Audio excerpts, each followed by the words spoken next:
Good. So now we are in week number 4, and I will share my screen. And at this point, I was thinking about, sorry,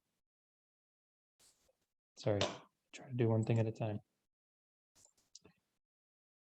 I was thinking about the first day of 4th grade when I started thinking about this presentation, because what I was told at the beginning of 4th grade was that we are now no longer learning to read, but we are reading to learn. And I think that we're at the point in this, in our short journey here, where we've covered the basics of the information and the mathematics that go into kind of wealth planning and planning for the future.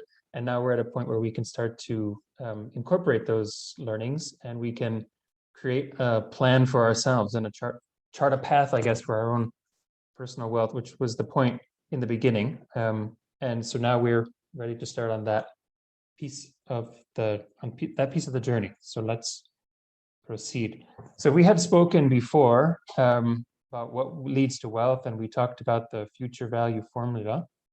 And we mentioned that there were a few things that, and so this is the review, we mentioned there were a few things that were just critical in order to eventually accumulate some amount of wealth. And that was the amount that we save and invest, the duration of time over which we invest, the returns that we get while we're investing, and the notion that we should be avoiding any unnecessary risk. Then the question comes, what happens after that? So back on this graph, we see this wealth accumulation phase, and then we see an annuitization or a spending down phase. And for most of our the trajectories of our lives, the idea is, of course, to work for a while and then to save money and then to be done working. And once we're done working, to be able to live off the wealth that we have accumulated. And ideally, a person would not only spend down a pile of cash that they have accumulated while they've been working, but rather they would accumulate enough wealth, especially for people who would like to retire early or be done with working before they're old. The idea would be to accumulate such an amount of wealth that wealth will generate returns, and that the person could live off of those returns only, without having to dip into the capital or to the principal that has been accumulated.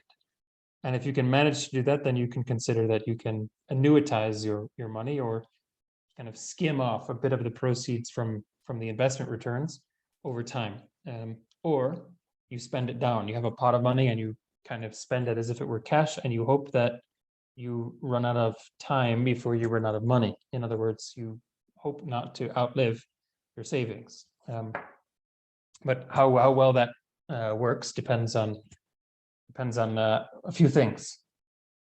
So there are a few scenarios that we can go through as we enter retirement and that part of life.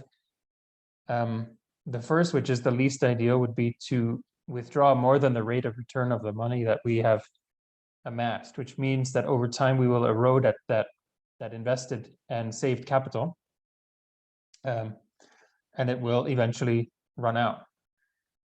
Alternatively, a person can withdraw at the rate of return. So if you've accumulated a certain amount of money, then that money is earning its return. And then the money that you're withdrawing is basically the same amount as those returns that are being accumulated. And then the most ideal situation would be to accumulate so much wealth that wealth can still grow while even though you're drawing some of the returns off of it for your living expenses. And if you manage to withdraw less than the rate of return, then that pot of money that you've accumulated will continue to grow, despite the fact that you are living off of the proceeds. So let's see how that kind of works. And again, the same factors come into play after the wealth accumulation phase is over. So once we've entered into retirement or financial independence. And again, those factors are the same factors that had their basis in the future value formula that we went over in the very beginning. So how much you've accumulated is, of course, the key and the foremost factor.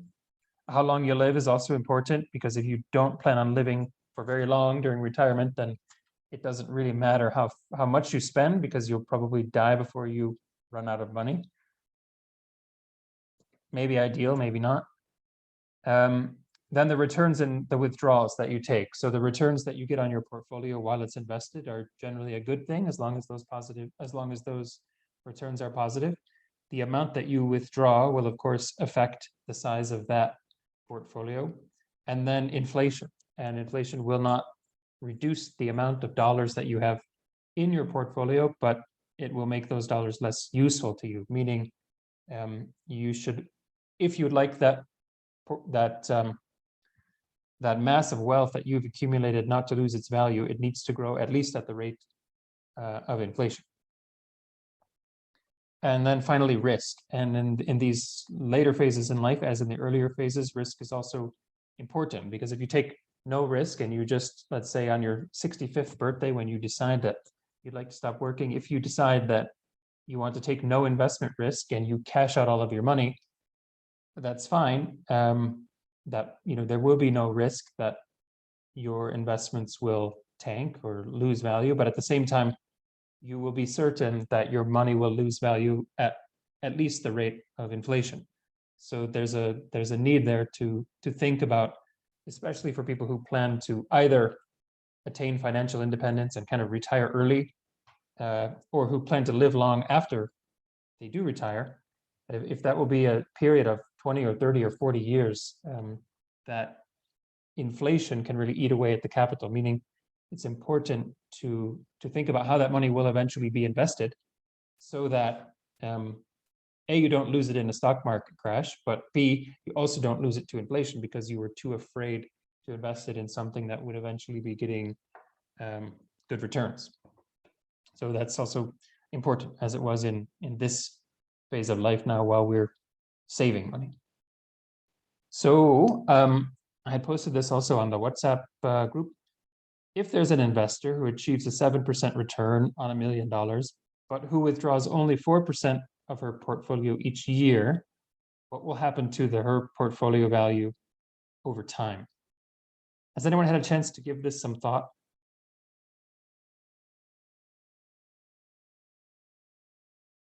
Kazi, I'm sure you have. You're always thinking.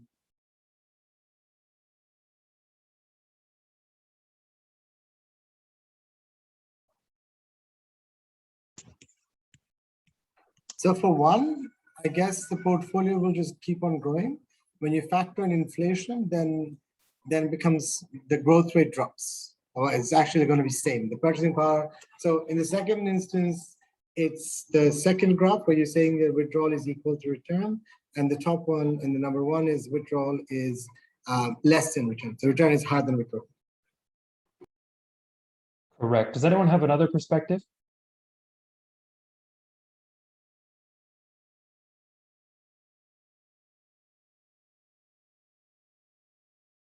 Right. So let's look at that. Kazi, I think what you're saying is exactly right. So basically, if you have $1 million and you achieve 7% interest on that, the returns on that are $70,000 a year. And if you decide only to withdraw $40,000 from 4% of that, that amounts to $40,000 a year, meaning by the end of that year, and this is kind of assuming that everything happens on the last day of the year, which is not entirely the way things work, but for simplicity, that the year-end balance is then the 70,000 minus the 40,000, which is 1,030,000. So the income that's been drawn off of that, the amount that investor has skimmed off of that to live on, is $40,000 a year. At the end of the year, because this $1,030,000 is now a year away, and we're assuming a 3% inflation rate, by which we have discounted that $1,030,000. That means that the value of the portfolio at the end of the year in today's dollars is $1 million. And because that 7% adds up to the difference between 4% and 3%, the theory is that could happen, that could go on essentially forever. And that is how, for example, universities use annuities or use their endowments. That they have huge piles of money and they slowly skim off bits of money for their regular costs. But because they leave most of the money in those accounts,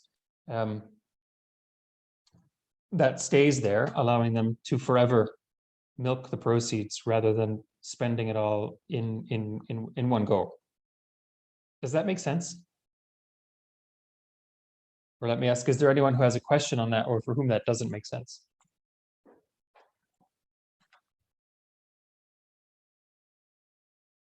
Good. So then what I thought we would do.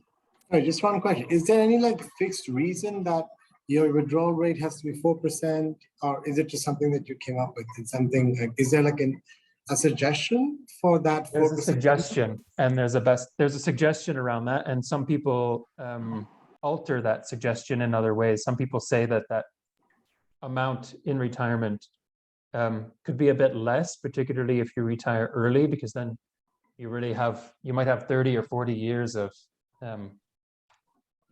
risk there in that over that time period where you really need to make sure you don't spend down that principal, right? That capital that you've invested. Alternatively, if you don't expect to have a high life expectancy, or if you have retired when you're quite a bit older, then you can spend down quite a bit more, because you know that maybe there's 15 or 20 years, and you might also know that once you have retired, you might have 10 years of real activity, and then you might expect to kind of slow down in life. And if that's your expectation, then spending at 5 or 6 or a greater amount might be appropriate for the individual. But for like a long-term sustainability plan, and that assumes inflation at 3% or less, and that assumes investment returns at 7% or more. Okay, cool. Then 4% is the way to go. Okay. So here's an example, and I will try to find my worksheet here. Hold on just a minute. Let me stop the share and then.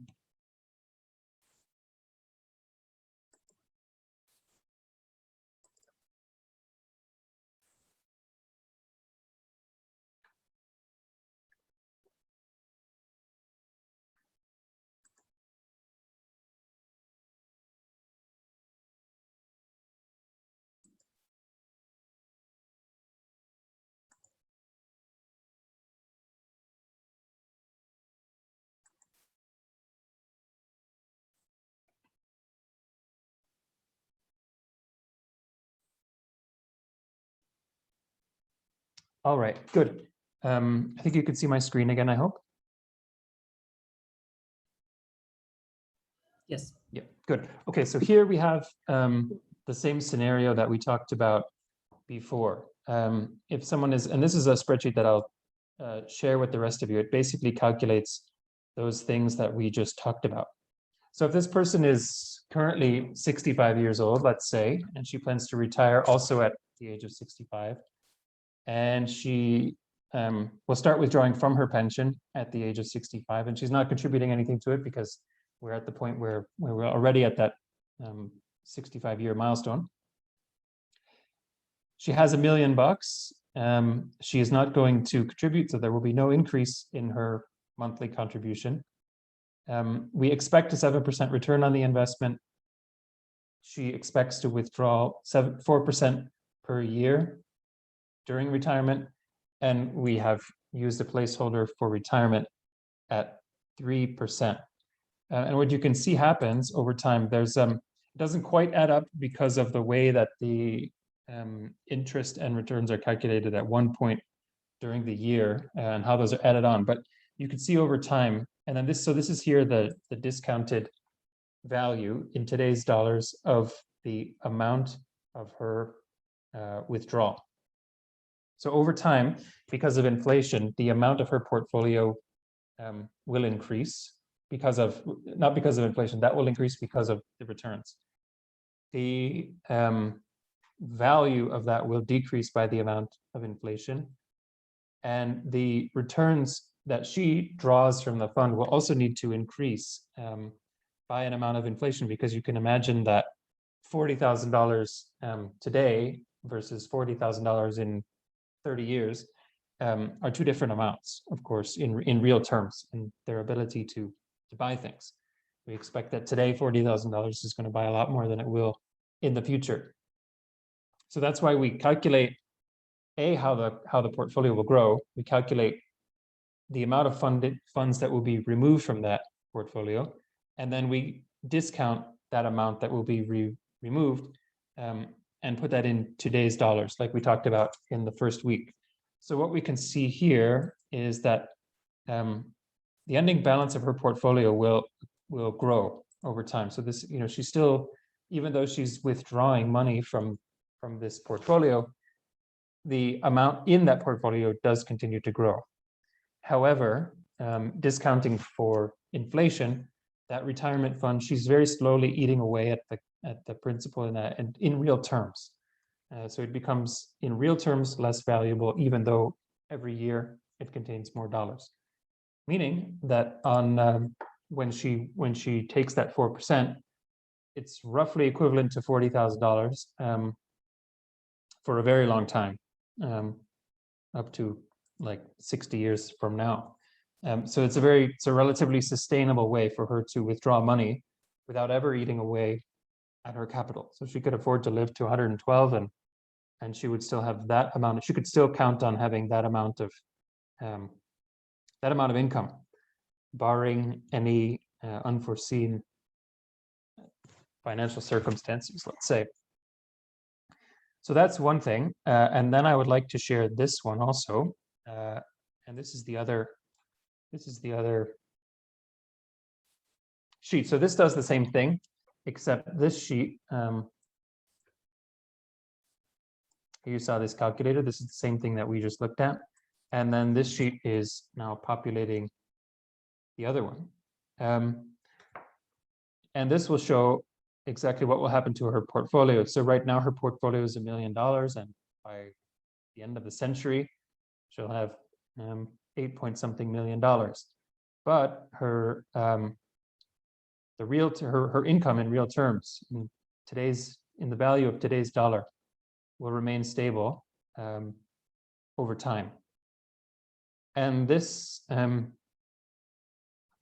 this worksheet contains all of the formulas that we have discussed up until now, in terms of using the future value formula and using the present value formula to calculate returns on investment and the compound interest of how a portfolio will grow, and then also discounting the amount of the portfolio and the value of withdrawals, so that we can understand what a person's income would look like in the future. Does it make sense so far?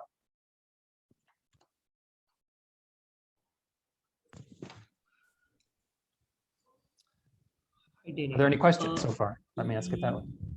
Yeah, just a quick question. So like, I think I got that correct. What we are saying is that for the next maybe like a lot of years, her income that she's withdrawing at 4% would relatively remain 40,000 something per year. But shouldn't that also increase a bit considering the cost, or that's because we've already taken into account inflation, and accordingly, if the prices of the commodities increase year on year, whatever she's withdrawing is also keeping that into account? Correct. So she is withdrawing over time. You can see this year she's withdrawing $42,000. I put this one at 7.3 because of that, because of the fact that we are calculating everything on the last day of the year. There's a slight disparity in the addition of 3 plus 4 equaling 7. But it's not by much. So you can see here she's withdrawing $42,000, and next year she's withdrawing 44, and the year after that she's withdrawing 45, and like 10 years from now she'll be withdrawing in the 50s, right? Or that's in dollars of, let's say, 2029, and by 2040 she will be withdrawing $75,000 in dollars in actual dollars at that time. But we have discounted that. You can see my screen now. Yeah. So we have discounted that, and you can see here, this is the present value formula. So 1 plus the interest rate to the power of the number of years. and this 19 is the number of years. So this was I mean, if you weren't here the first week, but we talked about the present value and future value I've formulas watched and the how we. videos. Yeah. Oh, you did? Okay, great. So we talked about how, we talked about how wealth grows and how we can calculate forwards and backwards using interest rates for compounding interest and using discount rates and at the rate of inflation to understand what something is worth in today's dollars, if we know the future amount. So here you see that again. So in 2040, when she withdraws $75,000 at that time, that will be worth the amount that's in cell L35, which is $42,000. So this is the withdrawal in today's amount, which means roughly we expect that she'll be able to have an income stream of stable value, let's say, with stable purchasing power, even though it takes more dollars over time for her to do that. Right. And the inflation rate that we've put at 3% is the average inflation rate, keeping in mind the future, like 30, yeah, 40 that's something years. that's a safe calculating rate, at least for the US and Europe. Your mileage may vary in other places. Yeah. That's all these variables matter. Huh? Also, Yeah. the return amounts. The return amount of 7% is considered a safe calculating basis for things invested in, let's say, a portfolio of US stocks and bonds. Other places in the world, that's a variable that probably needs to be scrutinized. Right. And the 7% is, again, you've considered some of the money going into stocks while others going into government, like ETFs and something. Yeah. Yeah. Thank you. Thanks. So that gives us, so this dashboard in that case is populated for her. I probably know the answer, but I wonder if there's any volunteers who want to just go through a scenario and make up some numbers for their own case, and we look at what this looks like. Maybe we want to look at early retirement. So Abhinav, how old are you? I am 34 right now. Oh, you're so lucky. Plenty of time. And when do you want to retire? I won't ask you any financial questions. I'll just make those up myself for your case. But when do you want to retire? Maybe 42 or 43, if an idea. I'm 43. I'm definitely not ready for that. Okay, so Abhinav is going to retire at age 43.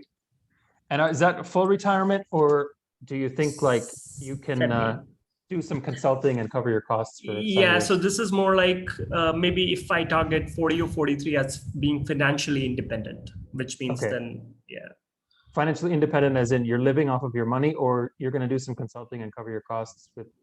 I will want to do some consulting, but at least I want to be at a stage where even if I don't do, probably my savings are so much. Okay. In that case, you are going to start withdrawing from your pension at age 43, let's say.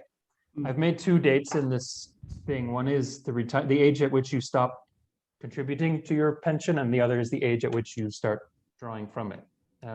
Thinking that maybe some people will, work really hard, 100% for some years, and then they'll stop and do that kind of consulting thing, but their investments will continue to grow. They won't draw on them, and then at another stage, like when they're totally done with work, then they're expecting to live from the proceeds. We will say that you at 43 will be ready to retire. And let's say you have already amassed $1,500,000. I don't want to interrogate you. Like I said, this is going to go online, so we don't need to use real data here. And then let's say between now and then, because you're working at this fancy job, you are making a monthly contribution towards your pension of $2,000, which shows here an annual increase in monthly contribution. So because you're expecting to get a raise every year, and you're not going to, just pocket that, you're also going to increase your contributions by that amount. We estimate that every year you'll increase your contributions by 2.5%. Do you think 7.3% is a safe return for your portfolio? Yeah. Overall, yes, I think. And you're young, and you don't smoke, and you don't drink. So you can't really mean, you need this to last, right? So we're going to say Yep. that this has to be a 4% withdrawal rate, and inflation. Do you think 3% is okay? Average out, yes, maybe. Okay. So what happens here, from what we are saying, we're starting here at this point now in 2022. By 2022, you have 1.7 million bucks. Your portfolio will increase in this way up until you'll have $20 million if you survive until the end of the century. And your income in today's dollars, starting at age, I don't know 43. what age would be, but in 2031, that's 10 years from now, that's at age 43, I guess, that will be $103,000 per year. And it looks like that will remain rather steady over time.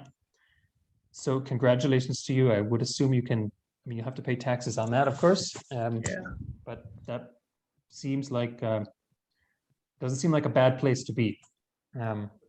So that's happening because the withdrawal rate right now is less than the return and the inflation. So if you play around with the numbers and suppose the withdrawal rate is more, then probably it's not sustainable, right? So let's say you're going to withdraw 6% of your portfolio. The portfolio continues to grow over time. So you might think, wow, that's a great thing. But you can also see that because the combination of inflation plus your withdrawal are more than the growth of that portfolio, it will lose value over time. Meaning the discounted value of your withdrawals, even if your withdrawals increase over time in numeric value, their purchasing power or their income in today's value is less. That said, if you start with a higher amount, right? So here, instead of having 103, you have 152. And you don't get down to 103 until you are, let's say, 20 years into retirement. And if you retired at 43, that will be 53, 63. You might be able to, have a slightly higher rate early and then reduce that rate slightly later, and still not get down to a point that is really going to cramp your life before. Obviously, our time on this planet is limited and our health is also limited. So it's a matter of maximizing our physical expenditure and the expenditure of our money, right? So that's the game, I guess, that we all play. Makes sense. And this is also obviously taking into account that as we grow old, one of the major expenses would be around health. And if your sort of health insurance and all of that is covered, then it's sustainable. Otherwise, so what you do with this money is up to you, right? Yeah. Because this, like I said, this would just be the income and the amount that you can remove from that fund if you annuitize it in that way. If this has not taken into consideration, that's a good question. So this has not taken into consideration additional funds you might get from the government in terms of some kind of social security plan. It also does not take into account the expenses that you will have once you stop working, which can include your healthcare and all of those things, and taxes. That, of course, is outside of this. But this shows kind of how that can work. And I think from my own personal experience, I found it very valuable to have something like this and to say, okay, now if I'm at this place in life and I'm able to contribute this much to a pension, and I know that I have already amassed a certain amount, then it's rather helpful. And it's either inspiring or it's a call to action, depending on where you find your own situation. But in terms of realizing, where you are on the trajectory in terms of your interest in amassing more wealth, or in maybe stopping, because you might realize, like, actually you're in a good place and you don't really need to work as hard or as long as you might have thought. And if you get to that point, then there's so much you can do with living life and enjoying life that maybe you would say that earning more money is not your key priority with limited time on, like I said, limited time on. Just one small question again. So when we say initial capital today, that's when like at 34, not That's this is at not today's date. Yeah. today's date. Got it. Because this is it's only calculating into the future. So we're Yeah. saying this is year 0 at 2021 and it's starting with that amount of money. If we go back to the charts, and if you say you only have $50,000, then the situation also changes drastically, right? Yeah. Because then you start with an income from your wealth at $20,000, and this also goes to show the immense power of amassing that wealth early in life, so that you can take advantage of compound interest while you're still working, because then that money sits there and just invests its own capital in it, right? That $1 million at 7% interest is already increasing on average by $70,000 per year, which is a tremendous amount, when you consider how long it takes how hard we all have to work to earn that money and then save it. Makes sense. Great, thank you. Thanks to you too. So this is all I wanted to cover today. And we are very early in terms of our normal schedule. I just have one question. Maybe you can just, it's about perception. So people generally have a really hard time understanding about the purchasing power parity, or the purchasing power of money. So, they look at the calculation, they say in 20 years time, I will have $1.8 million of my actual number. So if I invest $1 million today, with a certain amount of interest, in say 20 years, I will have more money. But the fact that with that money, I will buy less is something that a lot of people don't seem to understand. Now, how, I don't know, I'm not saying there's a solution, but maybe it's worth looking at and kind of discussing about how we can go beyond or kind of break free from these biases, because that is shaping how much money we invest, how we treat our money, and how we deal with the withdrawals. Well, are you talking about us educating ourselves or us educating the general public? See, I think right now when we talk theoretically, this all makes sense. But when you're dealing with money, I am very positive that 70% of us will tend to forget about the actual value of money. You can be educated. I know lots of people who are like, you learn about these things, but they're so ingrained biases. Maybe since you are more experienced, maybe how did you learn to get or kind of manage these biases? That's my question. Well, something else, this, if you see it on paper like this, then you realize that this is actually what's going to happen. And particularly around saving versus spending, if you realize that saving that money, the easiest time to make money when it comes to achieving this financial independence that you and me and Abhinav and everyone else would like to achieve, so that we don't have to go to work if we don't feel like it, is by saving that money as early in life as possible, and then having it well invested and allowing it to grow over time. If you remember that you can basically withdraw, the magic number then with that 4% withdrawal is that if you have amassed 25 times the amount of money that you need to spend in a year, you are then also financially independent, right? And it's the same math, that because 4% is 1/25th of 100%, that if you're planning on withdrawing 4% every year and you have 25 times your financial needs for a year, you're set, right? And you can live like that forever. If you, in theory, Sure. if you think about that again, then you think okay, if you have $25 today, you can either spend that money now on something that's going to lose its value, or you can put that in the bank, or invest that, I should say, and then expect to have $1 every year for the rest of eternity. And if you, to me, that's something that I do, is think about, this thing costs $100, or it can be worth $4 every year for the rest of my life. which one is more valuable to you? If you think about it that way, I find that it's much easier to see the value of $4 every year for the rest of eternity than just blow $100 on something that I don't really need. I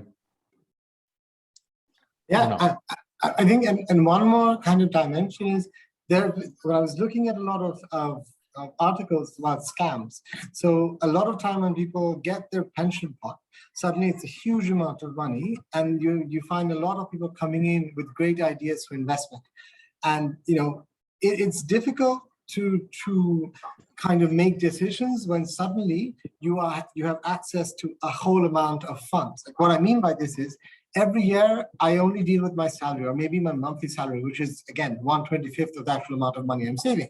Now, and when I'm retiring, suddenly I have access to my whole pension pot. And this is another question is how. What you say makes perfect sense, but there is this huge temptation to throw a massive party or just go on, I don't know, buy a yacht or go on world tours and come back and say, crap, I've burned through all my money. So the question again is, so in these situations, so one is when you're looking at investing a small amount, and the other is a transition phase. So when you're finished working and you're going to retirement, how will you deal with that transition? And there's a lot of psychological part that's involved. Yeah, I think, like with everything else in life, Kazi, it comes with putting your intellect in charge of your emotions and and the rest of you, right?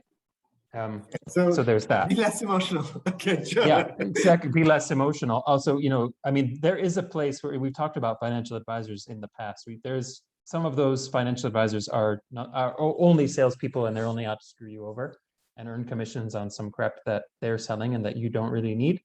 But there are also advisors who are who can really help and coach and provide advice, and who can help with all of those other questions that we've talked about today, also like taxes and healthcare and all these other expenses that are not contemplated in a simple spreadsheet like I've just showed you. But having a person like that whom you can trust and who is actually paid to operate in your best interest is a person I think who could help. But also hopefully, I think if we're all young in our 20s, 30s, 40s on this call, so if we 20 years from now or 30 years from now are then at that point and have lived a life of discipline, then I think we will be in practice by that point to be able to not act as though we were like some poverty-stricken person who just won the lottery and doesn't really know how to handle it. So if I understand correctly, less emotion and get help. I think this is really important, like actually getting help with people who know finance, like financial investments. Yeah, because it's tough to screw you over, and that's exactly. Okay, that makes perfect sense. Yeah. Daniel, I have a question again. So in terms of return, right? Like we're talking about these financial advisors, and a lot of them are over-promising things. Is there like a global benchmark? Like, do you think like 7.30% is like, if you're getting returns on investment like that, that's like a very good benchmark? And if then someone comes to me and promises me 20%, then it's already a red flag. Yeah, I do think that I think anything. There's it has varied over time. There's a really good book. I'll show it to you. It's this one called Asset Allocation. This guy, I don't know if you've heard of it or seen it, but Richard Ferry. It has a ton of information about how all of this stuff works, and also talks about the returns. He really only talks about the returns he focuses on the US. He might also mention Europe, but in other places, I know that the economies are totally different. So I can't speak to that personally, but definitely, there's a principle that no one can reliably outperform the market. And if the market is only giving between 5 and 10% in general, then yeah, 7% is the average. And someone who says that they know how to get 8, 10, 12% out of the market consistently and reliably, particularly out of those markets, right? That person can't be telling the truth, because if they knew that, then other people would also know that, and other people would already have figured out how to do that, and then everyone would be doing that, and that individual would no longer be able to be above average, let's say. And just a bit of a simplistic question here. When you say market, does that mean a summation of stock market plus real estate plus bonds, or what's the definition of market? Yeah, I mean, if that person is telling you that they can, yeah, I mean, like what's available to an investor in general on investment returns. We So would for example, assume 7% here when we're saying is a good return, for example, if for you a look at the portfolio, US and we'll market. talk, I think we'll talk next Portfolio. week about asset allocation, and we'll talk about stocks and bonds, and then having a Got it. portfolio of those. Yeah. You know, the S&P, I think in general over time has averaged something like between 9 and 10%, but there have been years where it's been much more and much less, and there have been periods where it's also been more and been less. So you have to be careful with that. And then, so thinking about something that's a combination of the S&P, let's say for 80%, and then a bond portfolio for something like 20%, then I think somewhere between 7% would be reasonable.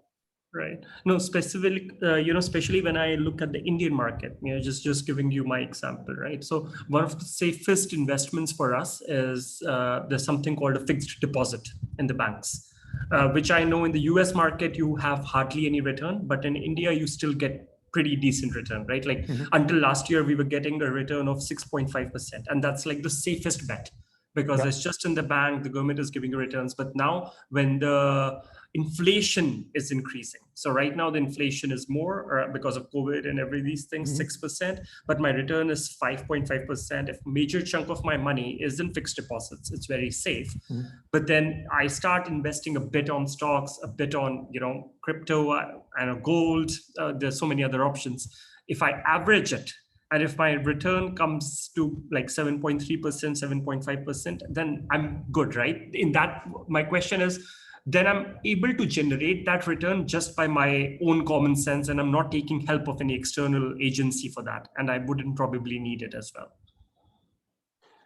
Yeah, definitely. The more that you can save by doing it, by not spending money on an advisor, especially when that advisor is not going to, I mean, especially when we're talking about giving that advisor a percentage of your capital or a percentage of your return, because that over time ends up being incredibly expensive, right? Exactly, as you told in the first class. Yeah. That's great, thank you. All right, so I don't know if we are okay to leave it here, if there are any other questions. Personally, I would advise everyone, I mean, I don't know if I'm not here to advise anyone, but I would say that at whatever stage in life we are at, it's always a good time to sit down and say, okay, given the amount of money that I have, or the amount I expect to be able to contribute on a regular basis, where does that put me in trying to achieve my goals between now and the point at which I would like to either when I have to retire or when I would like to be financially independent. And that can also spur us on towards disciplining ourselves, either to just maybe spend less, or to try to find ways in which we can either invest more intelligently or put more money away. Are there any other questions, group?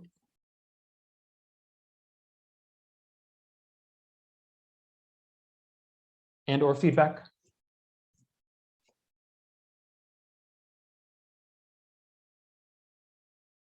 All right, so thanks for this. We will leave it here. I'll send this around and I hope it's useful. And we'll pick up again next week if that's all right. Thanks, Daniel. So much. Yep. Thanks, everyone. Thanks, Bye. Daniel. Thank you. Bye-bye.